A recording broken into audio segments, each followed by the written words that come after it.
Simple treatment to get relief from heel pain, एड़ी के दर्द का सबसे आसान तरीका और कुछ टॉप एक्सरसाइजेस इस वीडियो में देखेंगे। नमस्कार फ्रेंड्स, आज मैं आपके साथ कुछ डिस्कस करना चाहती हूँ।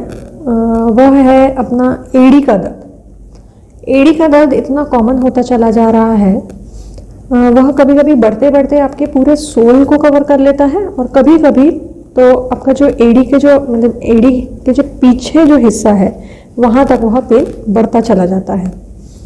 इसमें जो सबसे कॉमन कॉज है वह है प्लांटर फेशाइटिस।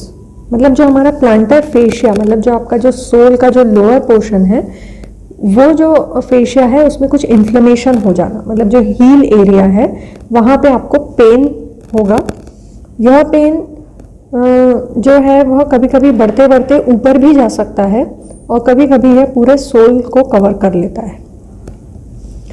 तो इस तकलीफ को हम प्लांटर फेशाइटिस कहते हैं। अगर मान लीजिए आपका पेन एड़ी के ऊपर से होता हुआ नीचे की तरफ आता है तो इसका कारण टेंडो कैल्केनियल बर्साइटिस भी हो सकता है, और या तो कैल्केनियल रीजन में स्पर होने की वजह से भी यह पेन कर सकता है। मतलब ये आप समझ लीजिए ये आपका पैर है, तो ये जो सोल एरिया है यहाँ पे जो हील के पास में जो एक पॉइंट होता है, कैल्केनियल स्पर वहाँ पे डेवलप हो सकता है और उसकी वजह से जब उस पॉइंट पे प्रेशर पड़ता है तो आपको एड़ी का दर्द हो सकता है। कभी कभी यह सिंपल प्लांटर फेशाइटिस हो सकता है, कभी कभी कैल्केनियल स्पर की वजह से हो सकता है और कभी कभी रेट्रो कैल्केनियल बर्साइटिस की वजह से भी यह पेन हो सकता है। तो अगर मान लीजिए आपको यह पेन एक बार शुरू होता है तो यह लंबे समय तक चलता है, इसका यह स्पेशलिटी है। क्योंकि क्या होता है कि हम अपने पैर पे तो हमें वजन लेना ही पड़ेगा, हम कंप्लीट बेड रेस्ट नहीं कर सकते। उस वजह से यह तकलीफ धीरे धीरे बढ़ती चली जाती है और इसमें हमें बहुत सारी चीज़ों का ध्यान रखना होता है कि हमें लंबे समय तक खड़े नहीं रहना है। अगर हम लंबे समय तक खड़े रहते हैं तो हम कभी कभी जो हमारा वेट बेयरिंग होता है दोनों पैर में वो इक्वल नहीं होता है। कभी हम एक पैर पे वजन लेते हैं, कभी हम एक पैर पे पूरा वजन दे देते हैं। तो उस वजह से ये जो एड़ी का जो पेन है यह भी काफ़ी हद तक बढ़ता चला जाता है, क्योंकि उस पर प्रेशर आने की वजह से वह इन्फ्लेमेशन जो होता है वहाँ पे कभी कभी सूजन आने लगती है और वह तकलीफ जल्दी ठीक नहीं होती।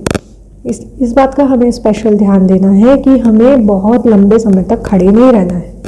और हमारा जो आर्च होता है, आपने देखा होगा हमारा जो सोल एरिया है उसमें एक हल्का सा ऐसा आर्च होता है। इस आर्च को हमें ऐसा फुटवेयर यूज़ करना है कि उस आर्च को सपोर्ट मिले।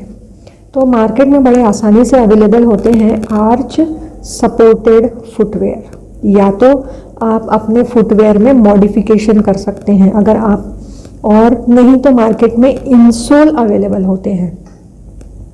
ये तीनों का जो है वो मैं आपको थोड़ा सा डिस्क्राइब कर देती हूँ कि हमारे जो फुट रीजन होता है, मतलब सोल रीजन होता है, उसमें एक हल्का सा आर्च होता है, यह आप देख सकते हैं।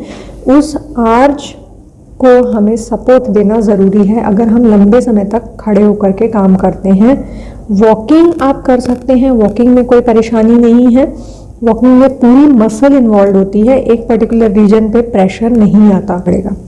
अब आपको कुछ बातों का ध्यान रखना है कि अगर आपको पेन आ गया तो आपको कम से कम दिन में 2 या 3 बार थोड़ा सा हॉट वाटर में अपने पैर को 10 मिनट डिप करके रखना है। ऐसा करने से क्या है, पूरा सर्कुलेशन इम्प्रूव होगा, सराउंडिंग मसल्स थोड़ा सा फ्री होंगी और धीरे धीरे पेन कम होने में हमें मदद मिलेगी।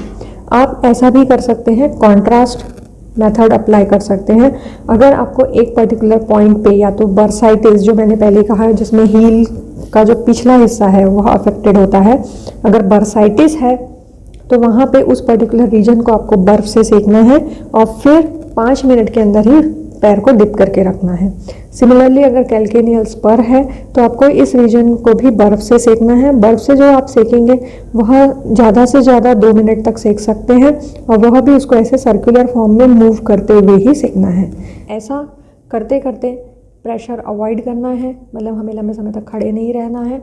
जब यह चीज़ साइड बाय साइड चलेगी तब धीरे धीरे जा कर के 2 से 3 महीने में आपका पेन कम हो सकता है। अदरवाइज़ यह पेन धीरे धीरे बढ़ कर के कभी कभी 1 साल 2 साल तक भी ठीक नहीं होता है और वह ऐसा सॉलिडिफाइड या कैल्सीफाइड टाइप का स्वेलिंग बन जाता है जो फिर ठीक होना बहुत ही मुश्किल है। तो दोस्तों, आप समय रहते ही ध्यान दीजिए, अपना ख्याल रखिए ताकि यह तकलीफ़ आगे बढ़ने से आप खुद ही रोक पाएँ।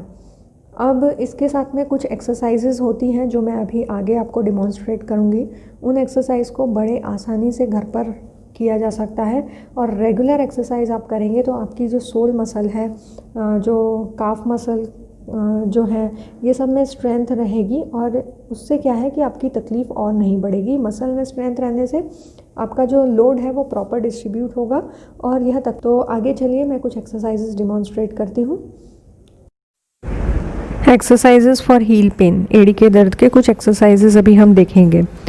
यह बॉल मैंने लिया है जो बड़े आसानी से मार्केट में अवेलेबल होता है, थोड़ा सॉफ्ट है और थोड़ा सा बड़ा है ताकि आप अपना पैर अच्छे से उस पर रख सकें और ऐसे आपको आगे पीछे रोल करना है 8-10 बार रोल करते हुए, फिर वैसे ही हमें साइडवेज भी रोल करना है। इससे पैर की जो ग्रिपर मसल्स है उसमें काफ़ी स्ट्रेंथ आती है और धीरे धीरे एड़ी का दर्द कम करने में हमें मदद मिलती है।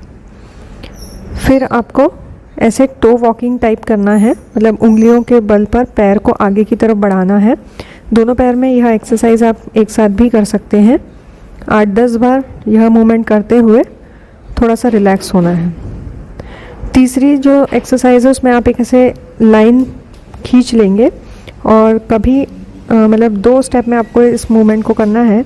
कभी आप हील टच करेंगे, कभी टोस, और रिवर्स भी आपको ऐसे ही ट्राई करना है।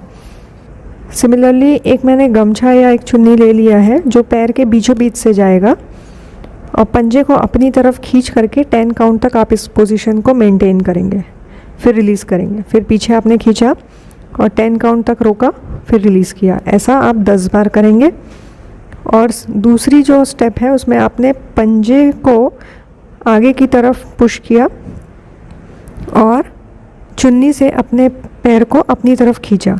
इस पोजीशन को भी आप 10 काउंट तक रोकेंगे। एक्सरसाइज करने के बाद आप 10 मिनट पैर को गर्म पानी में डिप करके रख सकते हैं। ये सारी एक्टिविटीज़ ट्राई करने के बाद में धीरे धीरे आप देखेंगे कुछ महीनों में आपका एड़ी का दर्द ख़त्म हो जाएगा। तो फ्रेंड्स, रखिए अपने पैरों का ख्याल। तब तक के लिए धन्यवाद।